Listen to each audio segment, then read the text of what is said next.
镜头转来看国内，目前咱中华已经有9个焚化炉，按算阁要加起2个，这就引起环保团体反对，讲中华的焚化炉是全台湾分布上捌的，恐惊会去影响到居民的健康。因嘛按算拜六要伫咧鹿港举办游行。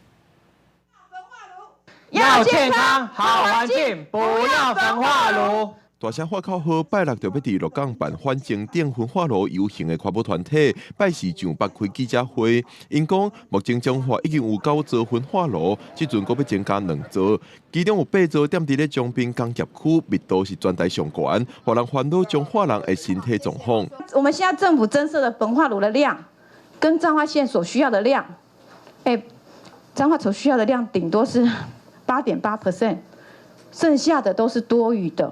我们有高达91% 是多出来的。1998年到2022年，他说每一个人的垃圾的清运量其实逐年是下降的嘛，回收部分一直在上升哦，我们的回收在增加垃圾在减少，为什么焚化炉那么多？另外，款团也抗议政府把废弃物变做固体再生燃料 SRF， 搁烧 SRF 来发电的政策。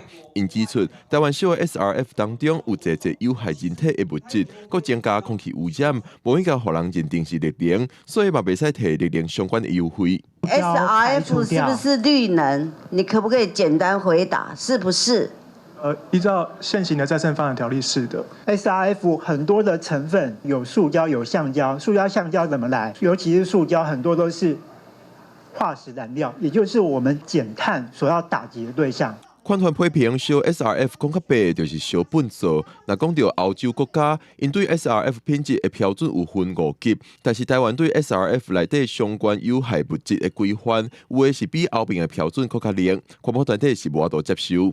记者关场随台北报道。